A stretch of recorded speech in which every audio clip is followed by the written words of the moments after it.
So, a lot of people with investment property think that there's really only two ways for them to get out of a particular investment.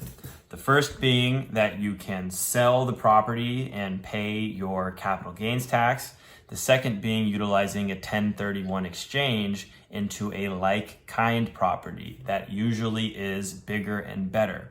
Now, if you utilize a 1031 exchange into a like kind property, you take on the burden of management responsibilities, qualifying for a new loan, etc. But what a lot of people don't know is that there is actually a third option called a Delaware Statutory Trust that allows 1031 exchangers to roll their proceeds into a real estate trust like asset, take advantage of professionally managed institutional grade buildings while still generating 100% completely passive income. In a moment, I'm going to talk to a 1031 exchange Delaware Statutory Trust expert, and he's going to break it down as to how this process really works. Hey everybody, my name is Tommy Garabedian-Cone with Red Oak Realty, and I am here today with a super special guest from a past real estate life of mine, Amit Urban. Amit and I met in Shanghai, I want to say close to 10 years ago when I was just a wee intern at CDG Real Estate. I think he started like 2 or 3 weeks after I joined. And CDG Real Estate, they were CDG. What was their name? CDG, just CDG. They were CDG, retail management or something? retail management. Yeah, they were a retail mall developer in Shanghai, and it was pretty nuts. It was predominantly all Chinese coworkers. There was a lot of day-to-day speaking Chinese in the office, and it was a crazy learning experience for me. I'm sure Amit felt the same way. I know you probably got to taste a little bit more of the crazy life than I did because you got to actually go out. No comment, no comment.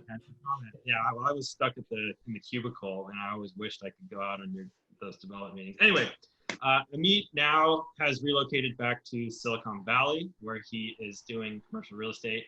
And I'm very interested in talking to Amit today because he's going to introduce to us a 1031 strategy that involves Delaware statutory trusts. So, Amit, if you want to tell us just a little bit about yourself, go right ahead.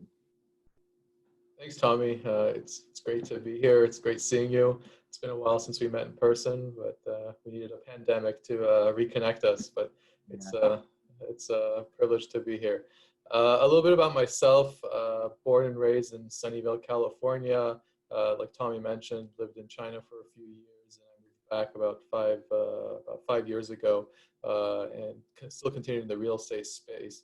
Right now, I work mostly with rental property owners and investors and help them with strategies to increase their income, guide them through the 1031 exchange process, and build them tailored portfolios that meet their investment and lifestyle goals. And one of the things I'd like to discuss with you today, like Tommy mentioned, was something that's become very popular among rental property owners here in the Bay Area, called the Delaware Statutory Trust. So do you want anything you want to go in particular? You want to go with the 1031 exchange first, or how is that? Yeah, I mean, so basically, I think what I wanted to just touch on is that when most people think about a 1031 exchange, they think of the traditional, oh, I have to sell my building and then I have 45 days to purchase something even bigger. And eventually I'm just going to be, folding in. If I continue to do it, I'm going to have this massive property that, is just making more money, but um, I'm just kind of deferring my taxes and it could get a lot of a headache. So, I have a lot of clients that turn to me and they say, hey, is there any way that I can sort of get myself out of the property management business without paying all these taxes up front? And it sounds like what you're doing right now is a great alternative to the traditional 1031 exchange process. Right. So the Delaware Statutory Trust, like you alluded to, is perfect for people who are just tired of managing their property. Here in the Bay Area, we have enjoyed a lot of appreciation over the last 10, 15, 20 years. And if you look at the actual return on equity that most rental property owners are getting, they're getting probably somewhere between 3% on their appreciated asset. So there's a great opportunity for people like you mentioned, Tommy, who want something bigger. They want to increase their income, but they just don't want to deal with the tenants, trash, and toilets anymore. So really quick, when you say 3% on your appreciated equity, what you're saying is that people who have bought these income properties in the Bay Area 30 years ago, let's say, have realized an insane amount of gain in their equity in the property, but the amount that they're making in rental income is low proportionate to what they can find in other investments in the multiverse. Correct. Obviously, it depends from property to property, if you have a loan or not. But in Yeah. general, you're seeing about 3%. That's taking their gross income after expenses, property tax, utilities or insurance, etc. And whatever's left over, the net income is usually about 3%. And they can And take that just for comparison's sake, I mean, isn't this the stock market S&P 500 average return somewhere in like the 6 to 8% a year range? Historically, yes, Or but it not you can't always eat. The thing with appreciation is you can't eat appreciation. It doesn't provide cash flow. So for people who are looking, to convert that, what we call trapped equity, into higher income, I think the 1031 exchange is a great tool or great vehicle that allows in rental property owners to defer those taxes and take that money that they would have paid to Uncle Sam, that 30% potentially, and redeploy it to generate more income for them. So if you're a rental property owner and you're just thinking of cashing out, or you're thinking of selling, but you don't know where to put your money, and you don't want to pay the 40% to Uncle Sam, I would encourage you to look into the Delaware Statutory Trust. Just a little bit more about the Delaware Statutory Trust. Back in 2004, the IRS issued a revenue ruling called 2004-86, which basically qualified the Delaware Statutory Trust as a like-kind property. And I'm sure if you've done 1031 exchanges in the past, you have to exchange into something that's like-kind. So that's pretty much any real estate. Real estate for real estate. It could be multifamily, it could be a small office building, could be another single-family home, duplex, etc. So now the Delaware Statutory Trust falls into that like-kind category. And what a Delaware Statutory Trust is, in a nutshell, is larger, it's fractional ownership in institutional quality real estate. So for example, a 300-unit apartment building in Austin, Texas, or in South Carolina, or a portfolio of net lease properties of Walgreens, or a self-storage facility, or a senior living facility. So these are institutional quality type of assets. You have a sponsor who puts these type of projects together. They go acquire the property with their own money. They put a management team, an asset management team in place. They put a loan on the property, and then they take that equity and trade it with 1031 exchange investors. And usually these investors are getting between 5 to 6% on their income, and it's completely passive free. They call it mailbox money, essentially, because investors are going to get a check every month for their pro rata share of the ownership. So you're essentially buying like a stock. Is that the right comparison to make? You're buying a stock in a company, but instead of the company, you're buying it in some professionally managed real estate asset. Correct. That runs the company by itself, and you just get to collect your dividend, which in this case is your share of the cash flow. Correct. Each year. Exactly, you're absolutely right, Tommy. And just like if you were to invest in Apple stock, you wouldn't have a say. You wouldn't be able to attend the board meetings and tell Tim Cook what you'd like to do with the company. Yeah. Similar to the DST, you're going to be a passive investor. The sponsor does have a fiduciary responsibility to its investors, so they're going to do what's in the investor's best interest. But as an investor, you're passive, and you don't have any say in the day-to-day management or when to sell. So what I think is very interesting about the Delaware Statutory Trust is that traditionally in 1031 exchanges, you have to buy a property that is bigger and better in order to maintain your tax deferment. I mean, you're not allowed to drop down in property value if you don't want to pay any tax. But it sounds like that now there's this concept called the boot, which I learned just recently. But the boot, which is if you can't find a property that is higher value than the property that you sold, you can still purchase something that's valued less and then take that remainder money and invest into a DST and still not pay taxes. So it allows a 1031 transaction to be a lot more flexible rather than somebody who may be forced to eat a bad investment just so they can hit their timeline. Is that right?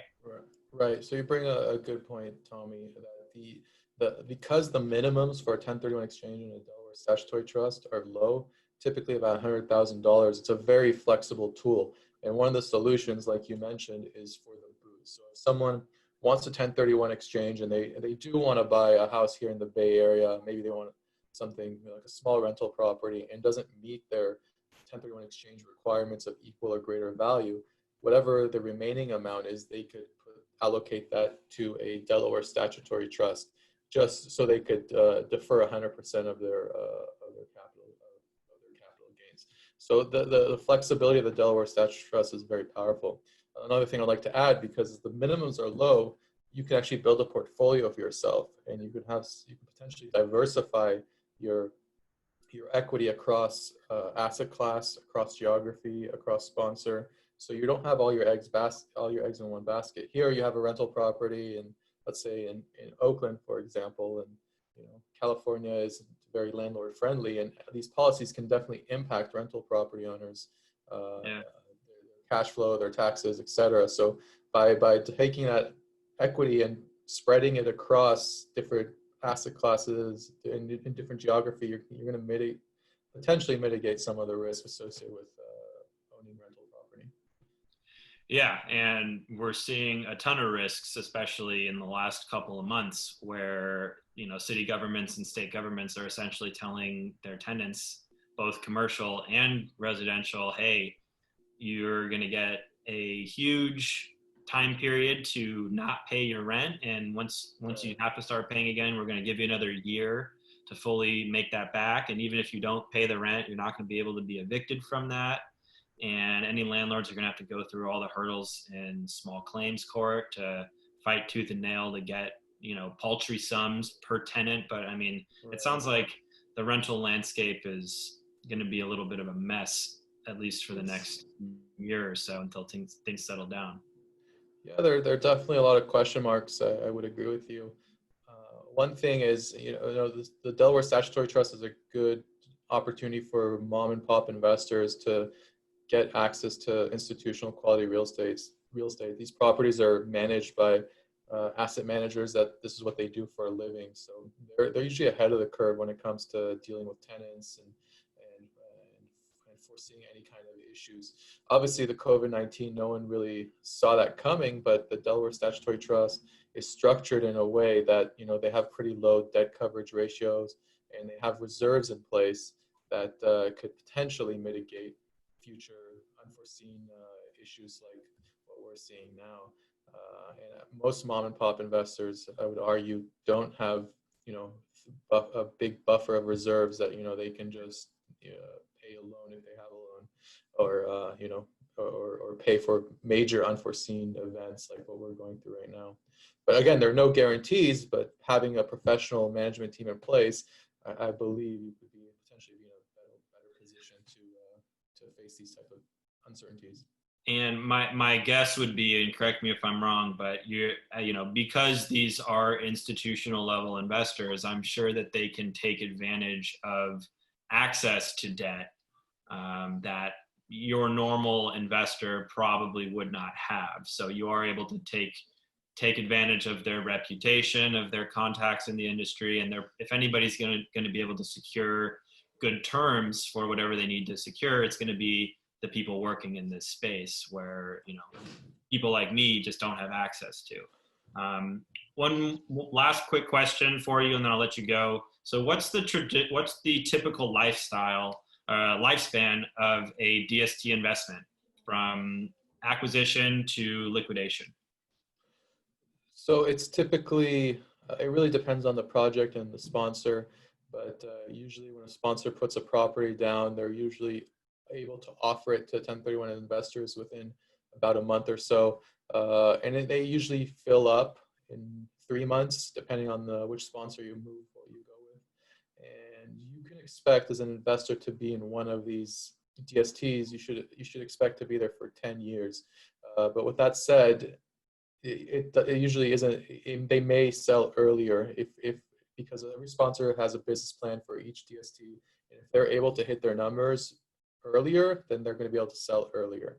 So if you're a 1031 exchange investor and you're looking to do 1031 exchange and sell within a year or two, I wouldn't recommend the DSTs as a potential replacement property.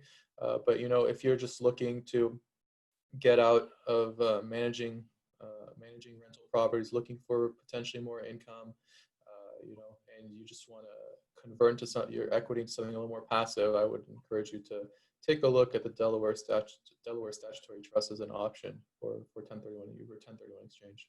Yeah, and I think one point that I heard on your webinar was the example that guy said, which was, even for families who may not know how to how to effectively divide the estate among the heirs, because he used the example of that ranch.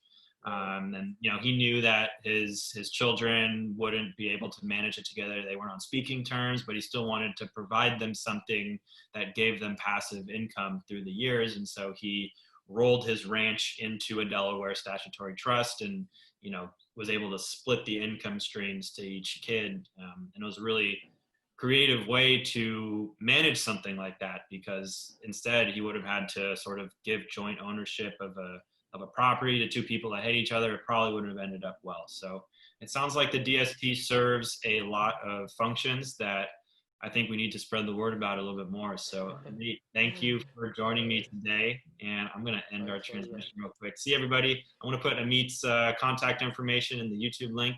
So if you have any questions, just reach out, and I will see y'all later.